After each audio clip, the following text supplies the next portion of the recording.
Okay, back here for game 5, and my hand is going to be a little slow, but I'm going to make 4 land drops this game, so I'm excited. That's pretty smart. My hand is... It's unclear how we want to sequence it right now, but it's pretty solid. Okay, so we can play this and this now, and then next turn play this plus this, or we can play this now and play this on turn 2, and then play this on turn 3. So I think we basically need to decide whether we want to play this now and then play this on turn 2 and then have this still in our hand, or what we want to do exactly. I think I'm just going to go ahead and play Duress now. Which Planeswalker would you like? So you have Nissa, Arlen. I found a forest with my Evolving Wilds so that if I draw Oath, I can cast it immediately. I think I just want to go ahead and take your Nissa. Yep. Your turn. That is an interesting one. You can go. All right. This one's going to find my second red. Not bad. Play a Corrupted Graphstone. Your turn.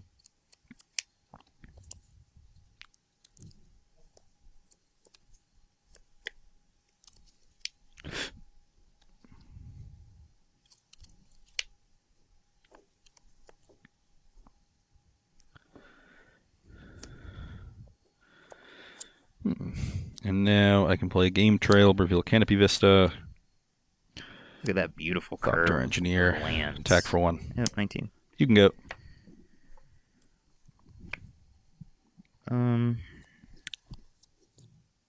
Alright, we'll go ahead and play Archive. Go. Getting a little punished. We still don't have access to white mana the way our hands played out, but... So I kind of want to worry about White Source Sorin. You only have 1 mana left, so just be Sorin. How can I deal him? 7. So just Arlen making a wolf is 7. So yeah, that's what I'll do. Yep. And I'll attack for 2. 17. You can go. Alright. So I can go ahead and play this without kicker, basically. And I think that's much better than just kind of sitting here and doing nothing this turn, so... This feels like a Ruinous Path. No. Just a Dark Petition.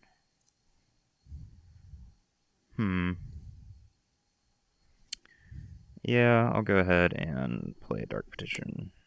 It's Yep. unclear what I actually want. I know none of the cards in Ross's hand. This is true. A Plague is decent. Let's see, so we're going to have access to 7 mana next turn. Huh. Maybe we want to get this for now, and then we can go get the other card if we need to. So I'm just going to do that. Okay. And then I'll play a Shambling Vents and it'll be your turn.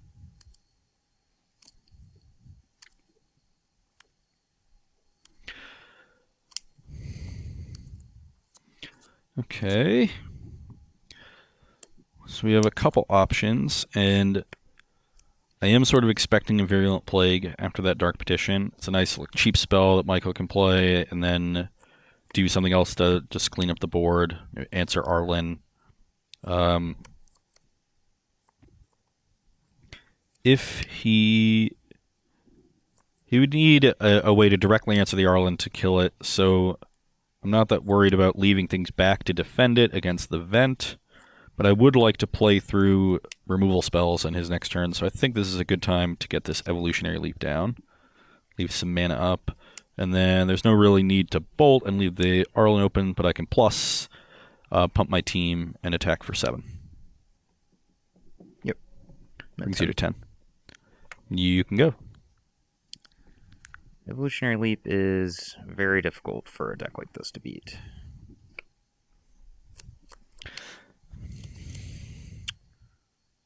Interesting draw.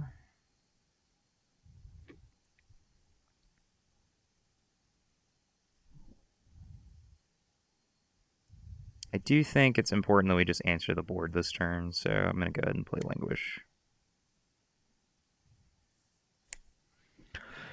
I will sack these things to the leap. First one, that's Thopter Engineer. This goes on the bottom. Second, Thopter Engineer. Good lord. Your turn.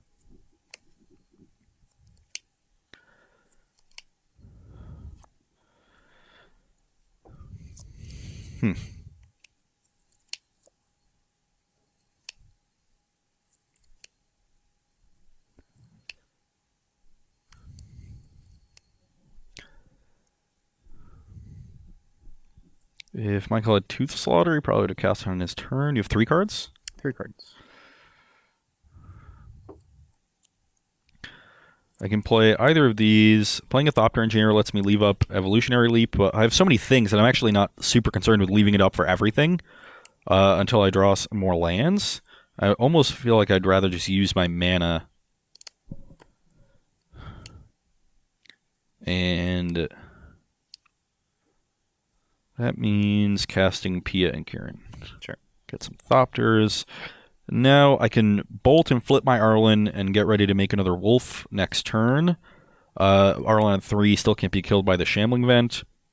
Or I can start trying to plus and maybe get towards an emblem, which would be great. I want to see that happen. Not gonna lie. But bolt plus, I think I just want to get a lot of value out of it, so I'm just gonna bolt you. All right, I'm at 7. Yeah, get it. His life total's already being pressured. Let's keep doing that. Okay, that's a good draw.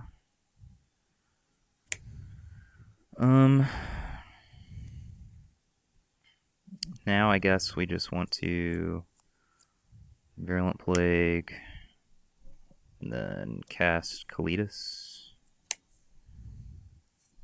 Try to stem the bleeding a little bit. Your turn. Got our little Nombo in play. This is gonna be a fun turn. Assuming I'm in trouble. I'm gonna +1 and pump this guy. Sure. Then I'm going to fight your Kalitas and have you sack an enchantment. Okay. So I'm going to Gain 3 3. life.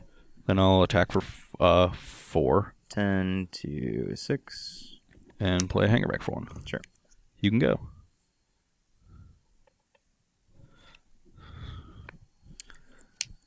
And now, having Arlen on that side was actually very helpful to get my Pia to a 4/4. Not very good right now.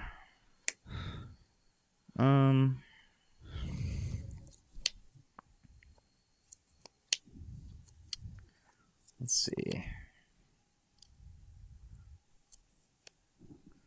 Maybe we're supposed to cast this for To the Slaughter on 2 previous turns, just get rid of the Arlen. So that's probably where this game kind of slipped away from us, but it's tough for control deck like this to answer a bunch of different types of permanents. Yeah, enchantment, planeswalker, sticky creature, artifact. Yeah. Got it all. How can I try to get out of this? Arlen's still on the front side, right? Yes. Okay. So I can... Let's see.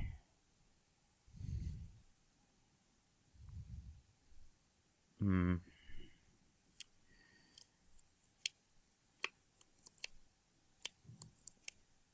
guess my best bet is to sacrifice Hedron Archive, try to hit a land, and then petition for To the Slaughter. Because I only have 3 types right now. Sorcery, enchantment, creature. Yeah, I think that's just my best bet.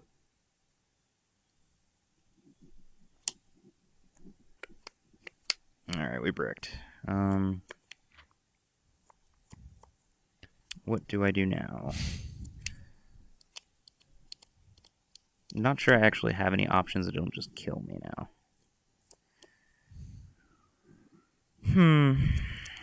So I can cast this on Pia And then Ross has Thopter Engineer. That's 2, 3, 4, 5 with the Arlen Plus ability. So theoretically, I'm not dead. Seems like a long shot, though, and I don't really know how I'm going to win the game from that position. If I just, like, attack with Shambling Vents, I can go to 8. But again, on the following turn, I'm not sure I actually have any options. I suppose I can Languish and then just try to deal with Arlen Cord at some point, but again, that does not seem like a great option. So if I just 3, 4, 5, I got to deal with one of the creatures in play, I guess, because of P and Kieran's activated ability.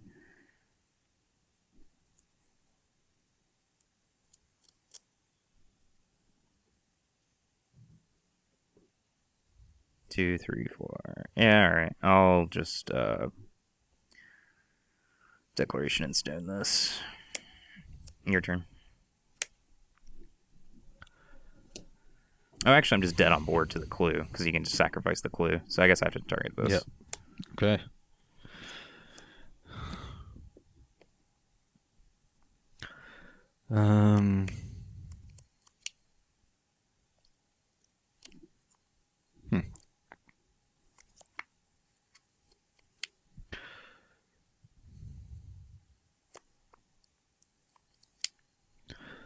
So you're at 6. Yep. At this point, I'm just going to be plussing Arlen to apply pressure. Yep. And the question is, how best to do so. I could play this, and then I get to sack the clue and maybe find more lands, which would be nice. Or I can play this, which applies the same amount of pressure, but spreads it out across more bodies. And still leaves up 1 mana for Evolutionary Leap. I think I like this, because later we can double spell here at a key point. So I'll play a Thopter Engineer. Yep. Get a Thopter. I will plus on the Engineer, and I will attack for 5. 5? Yeah, still Right, 5. Bring it to 1. You can go. Yeah, I think the turn that I decided not to kill the Arlen Cord was where I kind of threw this game away.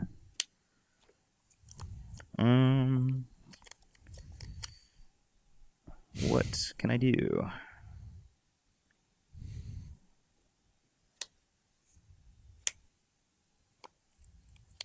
One mana off, petitioning for Sorin, which would at least theoretically give us some more time.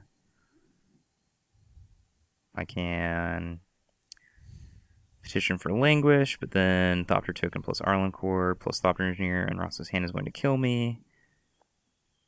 I can...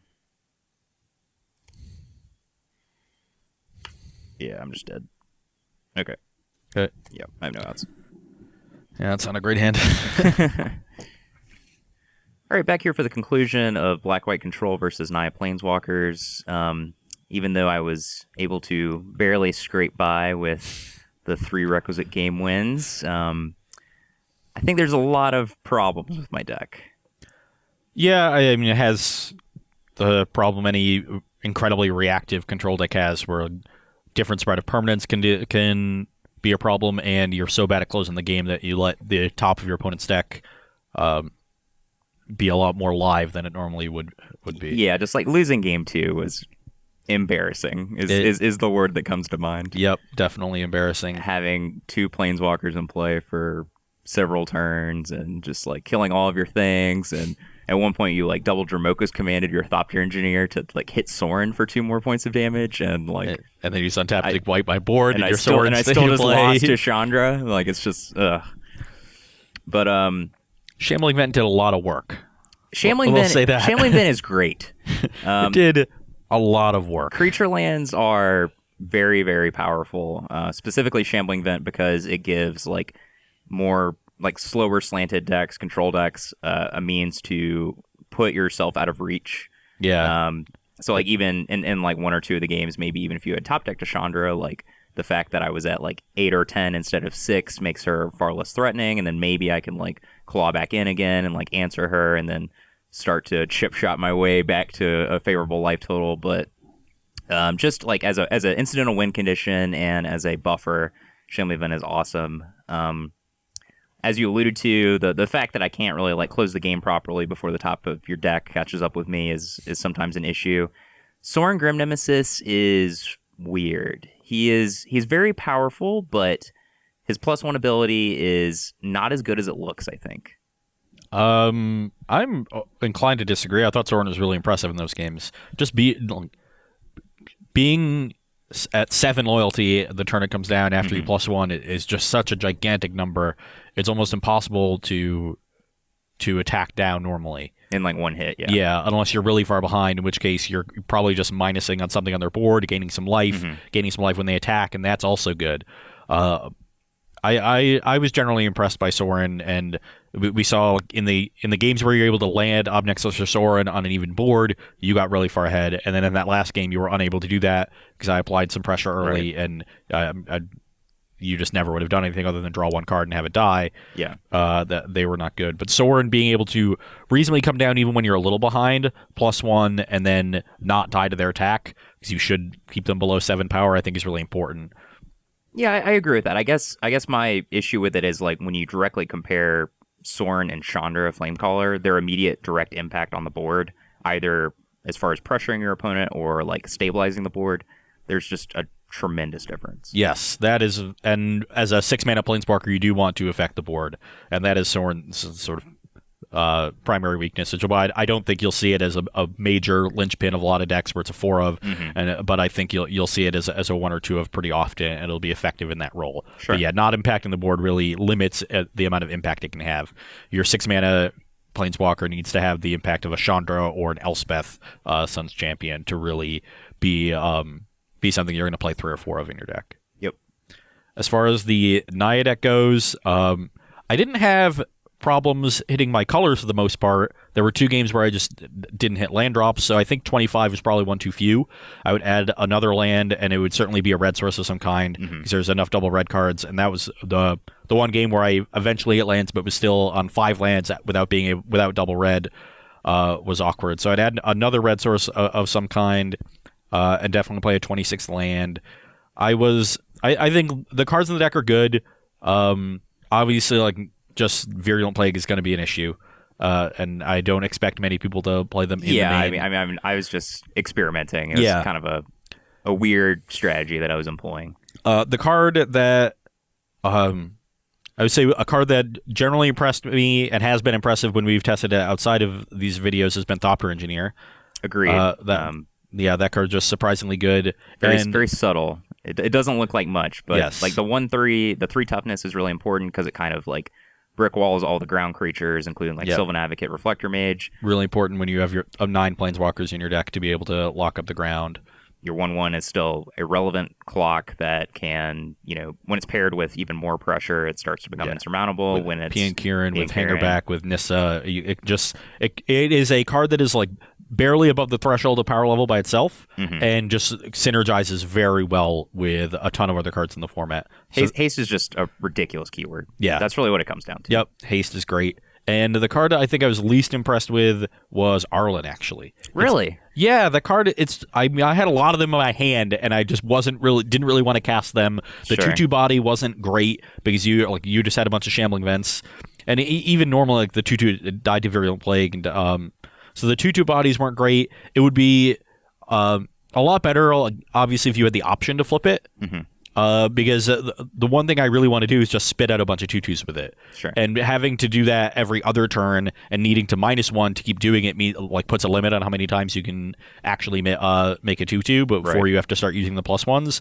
So I think a key to making Arlen better is figuring out how to sequence to best use all of his +1 abilities. All the pump abilities, I think, are actually are going to be underrated, because when you look at the card, you think, oh, make a 2/2 bolt something and just keep flipping between those two, and that'll be enough value. But I think in order to really make it great, you need to be able to plus effectively. And I think the literal best activation I had of Arlen was pumping my Pian Kiran so I could fight your Kalitas and kill 2 things with that Dromoka's Command in Game 5. And maybe that could be an issue of my not playing, not evaluating the card effectively and not sequencing well with it. And you saw towards the end of the games, I was plussing it more often. Right. Just had a couple creatures on board. Plus, when he's on the werewolf side, pump my team, get a better attack in, and started using those abilities more effectively. And the +2, or the +1 to pump for 2, I used in game 5 very effectively to apply more pressure. It's possible that I'm just not evaluating the card in my head correctly, but it as just a value planeswalker that you're trying to just get some threats on board and maybe bolt something, it just feels sort of slow and awkward in that role. I definitely agree that it's perhaps unintuitive, but the +2/+2, again, haste is just awesome. Haste Vigilance is very, very good because it actually gives Arlen another loyalty, which is relevant. It gives you an effective attacker that turn, and then that attacker can also play defense. Yeah. So Arlen is kind of insulated in that regard. Probably just need to start using that ability more. Sure. I definitely kind of agree that the Make a Wolf can be a bit awkward. We saw this like near the tail end of Oath of the Gatewatch standard with Gideon, ally of Zendikar. Yep.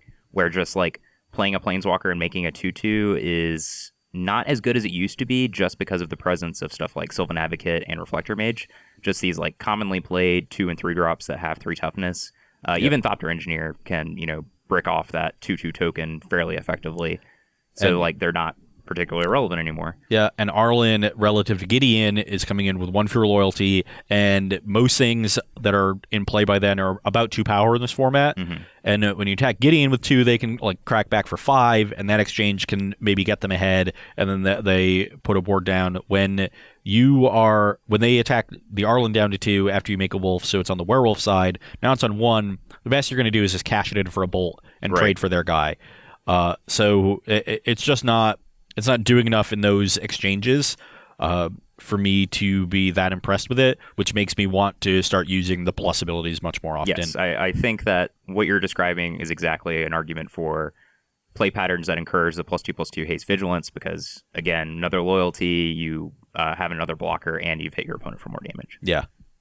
But I mean, the deck is... We've tested decks like this. I was generally okay with the mana. Needle Spires was very good.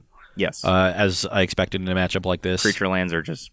When the mana is so much worse than it was previously, the payoff for actually having relevant lands in your deck is tremendous. Yeah. But I think I just needed another land in the deck. That you have a lot to do with your mana, especially with Evo Leap after sideboard. Mm-hmm. But between Pian Kirin, Hangerback Walker, and Needle Spires, and just normal casting your spells. Your Chandra, yeah. A 26 land is definitely warranted.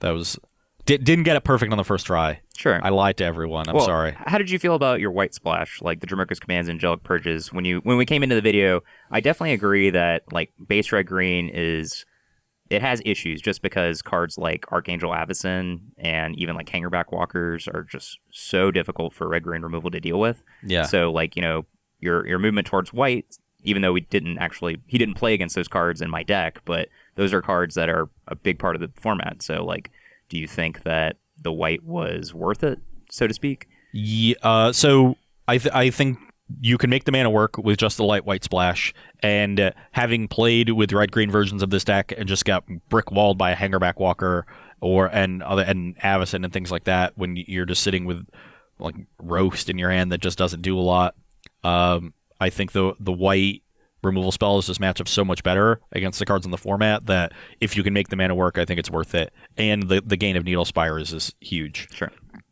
It was actually I actually started when I was building the deck with this red-green base, and I wanted to splash Dromoka's Command playing the 2/2 werewolf that makes 2/2s when it gets targeted. Yep. There just weren't enough things to work with that, and then I had Pian Kirin, and I moved to Thopter Engineer, and I was wondering why I wanted white in the deck, and then I realized that Needle Spires was the actual reason you wanted white. So I think on top, ahead of the removal spells, it's the creature land that really makes you want to have the white splash in the deck. Sure. And I was generally happy enough with my mana. I had one game where my mana was awkward even after I drew up to 5 lands, and then I had one game where I started on 2 enters the battlefield tap lands, but I didn't have a 2-drop anyway. So I think the times that happens, like it'll be a little rough, but the times when Needle Spire is great, or the times when Angelic Purge deals with a Hangerback Walker, or some other a Virulent Plague, or some other large thing you need to deal with, or just pops your Hangerback Walker are going to be worth it. Yep. All right, I agree. I thought those. I mean, I thought the white cards looked impressive, and there's a huge problem with just having like red removal in this format. Format is. I mean, obviously we're in the Very early infancy stages. We're just kind of speculating amongst ourselves, but it feels like the removal is significantly worse, and building your decks to where they can actually deal with Archangel Avacyn is going to be incredibly important, at least early on in the format. It's the card that everyone's gravitating to, and for good reason, because it's just extremely powerful. Yeah, that card is excellent. Makes you favor instant speed removal so that you can kill it at least with a trigger on the stack. Mm-hmm. I think what's happening right now is that we're viewing the format as more varied than it actually is, which makes us want the more generic removal spells. And once we have a couple weeks, and especially the Pro Tour, the format will narrow a bit, and then you'll see some removal spells that we thought were too specific and too narrow become a lot better as the things that they don't kill sort of fall out of the format. Right. And that'll happen to a few things, but it won't happen to a lot of stuff. It'll expand the pie by enough to make things interesting, or keep things interesting. Yeah. So, well, it feels like we've been playing Standard for a while, but I guess this weekend's the pre-release, so we're still a couple weeks off of the Open in Baltimore and actually seeing some Standard action. Was this preview season a little earlier than most? I feel like I don't know. Like we got the full spoiler at the end of last week, and normally we're like just getting it on Monday of this week. Maybe right? They changed the schedule. Yeah, I think they pushed everything up a couple days, so it feels like we're later in the game than we actually are. But that's great. We just get more time to play with sweet cards. And for sure. I've been really happy playing this format. I'm excited to pre-release. Same. Finally look at the actual cards, so I actually know what Avacyn does. Because up until this point, I just have no idea.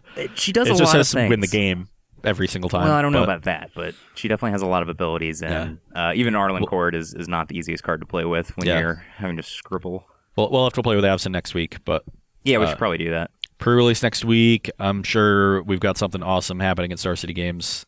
Yeah, we're giving away a playmat. I don't know what the official title of the playmat is. It's like Kitten Jace over Innistrad, but it's sweet. Yeah, just off that description, I'm already intrigued. Yeah, I haven't Everybody actually likes seen cats, it, but yeah. Unless you like dogs, I guess. Well, I prefer dogs to cats, but everyone really does love cats. There's like all the cat playmats everyone loves. Kitchen Lynx, Tassipur. I like dogs over cats too, but cats have started to grow on me in the last couple of years. Yeah, cats are. I mean, I don't dislike cats on an absolute scale. I just think dogs are better. Okay. Well, you just shouldn't say on the internet that you dislike cats because that's just suicide. Don't do that. But I don't. Cats are good. Good. You want to say that one more time just to make sure people know. Cats are good. It's okay. Don't come to my house with pitchforks and torches. All right. But, yep, if you join us at the Star City Game Center in Roanoke, Virginia, any flight gets you a sweet Kittens Over Innistrad playmat. Otherwise, enjoy your pre-release at your local game store, but we're still a few weeks off of the first SG Tour event with Shadows Over Innistrad in Baltimore, but that's going to be super exciting, a lot of fun. We're going to be there. Got time to tune your decks, get prepared. Yep. Come show us what's what. Yep, but everyone have a good day. Thanks for watching.